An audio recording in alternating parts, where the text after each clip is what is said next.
Bonjour François. Bonjour Paul. François, écrivain universitaire, auteur d'essais et de romans. Nous avons découvert votre père, Lazare Rachline, Les silences d'un résistant. Un livre lui est consacré aux éditions Albin Michel, un livre que vous signez. Un site internet également lui est consacré avec un certain nombre de documents qui sont des documents historique, un certain nombre de photos aussi. Alors, une des particularités de Lazare Rachline, c'est d'avoir eu, je sais pas, peut-être une dizaine de noms. Non, pas tant que ça, non, 4 ou 5. Enfin, plus, mais beaucoup plus, excusez-moi, mais j'ai lu votre livre avec plus d'attention. Bon, d'accord. Donc, il y a beaucoup de noms, parce qu'il y en a qui se composent comme ça, donc, et puis il y a eu des noms canadiens, enfin des noms américains au milieu, etc. Alors, il y en a un qui me touche particulièrement, parce que votre père a eu également, notamment pendant la Résistance, beaucoup de professions. Oui. Il a exercé plusieurs professions, dont professeur de philosophie. Enfin, il disait qu'il exerçait des professions, dont professeur de philosophie. Il va d'ailleurs se faire arrêter et il va devoir justifier de son titre inventé de professeur de philosophie. Et donc, un de ses pseudonymes, c'est Socrate. Alors, à quelle occasion Lazare Rachline s'appelle Socrate? Il s'appelle Socrate parce que c'est pour l'accomplissement de la mission clé. Donc la mission que le général de Gaulle lui confie en mars 1944 de réorganisation de la résistance intérieure en France, de la France libre de l'intérieur, et le souci d'éviter un soulèvement prématuré de Paris qui aurait réservé à Paris le même sort qu'a eu Varsovie. On a vu en mois de juillet, mois d'août suivant, 44, Varsovie était entièrement détruite parce que les Russes ont regardé les Allemands la bombarder. Et donc de Gaulle pensait que les Américains pourraient très bien avoir un plan et ne pas se détourner pour sauver Paris. Quand il y a eu le déclenchement de l'insurrection, comme vous savez, il a précipité l'intervention en demandant aux Américains et à Leclerc d'y aller. Bon. Donc, on l'appelle Socrate. Je ne sais pas qui a trouvé le nom, c'est peut-être lui. Ce que je sais, c'est que dans ses papiers personnels, j'ai retrouvé des conférences. Est-ce que c'était des planches de francs-maçons? Est-ce que c'était des conférences à la LICRA? J'en sais rien. Mais il y a un dossier Leibniz, il y a un dossier Platon, il y a un dossier Descartes. Donc c'est un homme qui s'intéressait beaucoup à la philosophie, ça c'est absolument clair. Et donc Socrate, en plus, ça a de la gueule, quoi. C'est très très bien. En même temps, il était de Gaulle en France. En même temps, il était de Gaulle en France. Ça a de la gueule aussi, si je puis me permettre. Ça a de la gueule aussi. Mais lorsqu'il est rentré en Angleterre avec Vic, il avait dit à ma mère qu'il a dû voir à Toulouse juste avant, je te ferai parvenir un message codé par la BBC. Qui était un agent anglais qui avait inventé ça en 1941. Et quand ma mère a écouté la BBC, elle a entendu Socrate et le philosophe sont bien arrivés. Donc il estimait que Vic était un philosophe. Donc vous voyez, la philosophie était partie prenante. Voilà. Alors votre père, à la fin de la guerre et après la libération, a refusé un certain nombre de postes qui lui ont été proposés, notamment par le général de Gaulle, qui a voulu en faire son ministre. Pourquoi ce refus ou ces refus? Alors d'abord, il a démissionné même avant qu'on lui propose quoi que ce soit, puisque on voulait aussi qu'il soit préfet de police. Il a refusé. Directeur de la sûreté, il a refusé en disant qu'il n'aimait pas la police. Bon. Parce qu'il découvre en octobre 1944, dans des circonstances assez pénibles, que son frère a été assassiné. Il découvre comment il a été assassiné et ça le brise. Je crois qu'il a été brisé par ça et que il s'est dit qu'il avait une famille à faire vivre, que dans cette famille il y avait sa maman, son père à lui était mort en 1937, mais il y a sa maman, il y avait ses deux sœurs qui n'étaient pas, qui étaient mariées, l'une était mariée, l'autre ne l'était pas, ou était veuve, que ses sœurs avaient des enfants. Il s'est dit qu'il y avait énormément de choses à faire et donc en tout cas c'est ce qu'il a toujours prétendu. Donc il a repris en fait le chemin de son affaire et il l'a reconstruite parce qu'elle était évidemment dans un état pitoyable.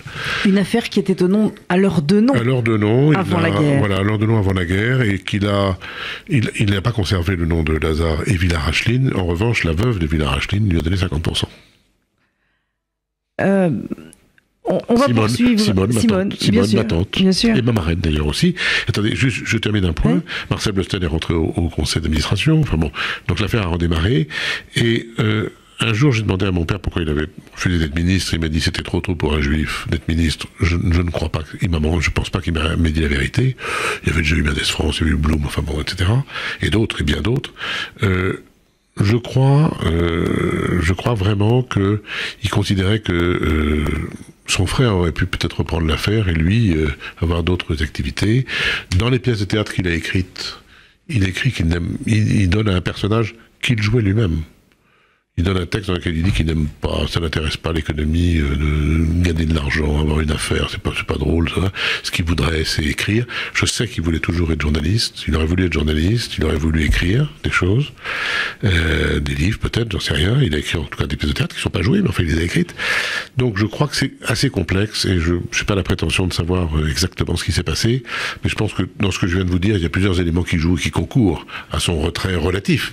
Je dis bien relatif parce que il a quand même travaillé avec le général de Gaulle au RPF et il a quand même beaucoup soutenu la naissance de l'État d'Israël. Puis Israël. Alors justement, il va provoquer une rencontre qui est quand même pas n'importe quelle rencontre. Alors c'est une rencontre intéressante parce que Menachem Begin, qu'il aime beaucoup, et Chomsky, qu'on appelait Jackson, je crois, lui disent qu'ils aimeraient beaucoup rencontrer de Gaulle. Et il dit bon, je m'en occupe parce qu'évidemment il avait accès à de Gaulle facilement. Et de Gaulle, dont les bureaux étaient rue de Solferino, lui dit écoutez, oui, mais pas plus d'un quart d'heure, 20 minutes. Bon, très bien. Bon. Et donc arrive mon père avec ses deux amis, Chomsky et Begin. Je crois que la scène doit se passer en 53 ou 54. Et mon père, peut-être par pudeur ou par, je sais pas pour quelle raison, dit non, il ne veut pas assister à l'entretien. C'est un entretien entre deux. Peut-être estime-t-il que Menachem Begin est un homme d'État, je n'en sais rien. En tout cas, il reste dehors. De Gaulle demande à Begin de s'exprimer dans sa langue, donc Begin parle en hébreu, mais Chomsky parle admirablement bien le français. Et l'entretien porte, d'abord de Gaulle félicite les grands résistants israéliens, enfin juifs et israéliens. Menachem Begin félicite de Gaulle dans la résistance. Et de Gaulle demande à Menachem Begin si il a l'intention d'avoir Jérusalem comme capitale. Et Begin lui répond, il lui dit, est-ce que vous accepteriez de ne plus avoir Paris comme capitale? Donc De Gaulle est un peu agacé. Et puis, à un moment donné, et je n'ai su ça qu'en 1967, que dans une lettre de 1967 qu'a écrit Chomsky à mon père, dont je fais état dans mon livre, Chomsky rappelle la conversation qu'il a eue avec De Gaulle, et lui dit à un moment donné, on a regardé une carte d'Israël, et De Gaulle a regardé, et il est parti d'Eilat, et avec le doigt, il a remonté le Jourdain et il a fait un trait tout droit en disant « mais voilà votre frontière naturelle ». Et Chomsky dit simplement, à ce moment-là, c'est en 1967, il dit à mon père « mais il ne sait pas que mon père est malade et qu'il va bientôt mourir ». Et il lui dit « est-ce que tu pourrais avoir la gentillesse de rappeler ». Il paraît que le général de Gaulle a beaucoup de mémoire. Est-ce que tu pourrais lui rappeler cet épisode ?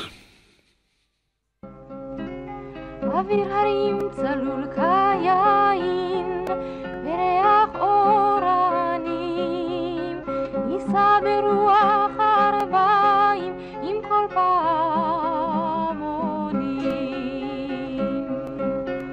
ובתרדמת אילן ואבן שבויה בחלומה העיר אשר בדד יושבת ובליבה חומה ירושלים של זהב ושל נחושת ושל אור עלו לכל שירייך אני כינור ירושלים של זהב ושל נחושת ושל אור עלו לכל שירייך אני כינור איך יבשו בורות המים כיכר השוק ריקה ואין פוקדת Le lien de votre père et d'Israël est un lien qui est très très fort. C'est un lien d'une force, c'est un lien irrépressible, enfin c'est un lien extraordinaire. La France était son pays, il n'a jamais envisagé d'aller en Israël. Peut-être d'ailleurs certains ont pu dire qu'il n'était pas assez sioniste pour ça. Il était profondément attaché à la France, au point d'ailleurs d'estimer qu'il n'était pas naturalisé français, mais qu'il était français. Sur ses cartes d'identité, il met français. Le 26 août 44, il a la carte d'identité numéro 02. Et il y a écrit membre de la délégation du gouvernement provisoire, et il met lieu de naissance Paris. Il est à Gorky, en Russie. Bon, il estimait qu'il était français, point. À 3 mois près, ça suffisait pour qu'il soit français. Donc, il était profondément français, mais un attachement à Israël absolument indissoluble. Il a toujours pensé à Israël, tout le temps, jusqu'à la fin de sa vie. Et je crois qu'il a beaucoup aidé aussi financièrement l'État d'Israël. Il y a d'ailleurs un document qui est remis par l'État d'Israël à mon père, en reconnaissance des services rendus. Il a envoyé des armes à l'Irgun avant la naissance de l'État. Mais tout ça, encore une fois, sans trop en parler. Et de la même manière qu'il soutenait Unser Wort, qui est le dernier journal yiddish en France, jamais. Je l'ai découvert par hasard, absolument par hasard. Donc son attachement à Israël est un attachement définitif. Alors, il y a peu de temps, en 2016, très exactement, c'était en février 2016, oui. Si je n'abuse, une place a été... Non, un jardin. Le jardin a été... on a donné le nom de mon père à un jardin à Paris, et en présence de la maire de Paris, qui a tenu à l'inaugurer elle-même, du maire du 3e arrondissement. C'est Robert Badinter, qui... Et j'avais demandé, nous avions demandé, ma famille avait demandé à Robert Badinter de prononcer le discours au nom de notre famille. Permettez-moi, Madame la maire, au nom de tous ceux qui sont ici réunis, de vous remercier pour la décision prise de donner à ce jardin situé au cœur du vieux Paris, je pourrais dire du quartier juif de Paris, jadis, le nom d'un héros exemplaire de la résistance, d'un républicain épris de liberté et de justice, d'un juif patriote français qui naît dans le Yiddischland un 25 décembre 1905, dans les profondeurs de la Russie impériale, a tant aimé et tant servi la France. Voilà, c'est le début du discours qui est prononcé donc par Robert Badinter. Et c'est vrai que ça résume tout à fait l'action de votre père. C'est un amoureux de la France, c'est un combattant. C'est un type formidable. Mais peut-être pourriez-vous citer, je ne sais pas si vous le trouvez facilement, la lettre que le général de Gaulle a envoyée à ma mère à la mort de mon père. Mon père est mort le 25 janvier 68, donc le général de Gaulle envoie une lettre datée du 29 janvier 68. J'en donne juste un extrait, l'extrait me semble-t-il le plus caractéristique. Lucien Rachet avait servi de façon exemplaire, à l'époque où c'était le plus difficile et le plus méritoire, manifestant au combat, dans la résistance et dans ses fonctions de délégué du gouvernement provisoire, les plus éminentes qualités de courage et de dévouement. Je garderai fidèlement son souvenir. De la part du général de Gaulle... Qui signait d'ailleurs, qui lui a dédicacé ses mémoires en disant à mon compagnon, à mon ami, Charles de Gaulle. Donc... Lazare Rachline, les silences d'un résistant, grâce à son fils, eh bien, on en sait un peu plus sur ces silences, puisque effectivement, et nous l'avons dit à plusieurs reprises au cours de ces émissions, c'était un homme qui parlait peu de lui. C'était un homme qui n'était pas un taiseux, mais qui aimait garder pour lui et qui pensait qu'il ne faisait jamais que son devoir. Merci en tout cas, François, pour ce livre d'abord, pour ce feuilleton ensuite, et puis merci de nous avoir permis une intimité peut-être avec cet homme qui paraissait d'ailleurs très chaleureux. Je suis sûre que nous aurions pu en faire un très très bon chroniqueur sur RCJ. Merci à vous. Si vous me le permettez, je voudrais dédier l'ensemble de ces émissions, de ce feuilleton à mon frère Daniel Rachline, qui est mort le 6 mai dernier, le 6 mai 2016.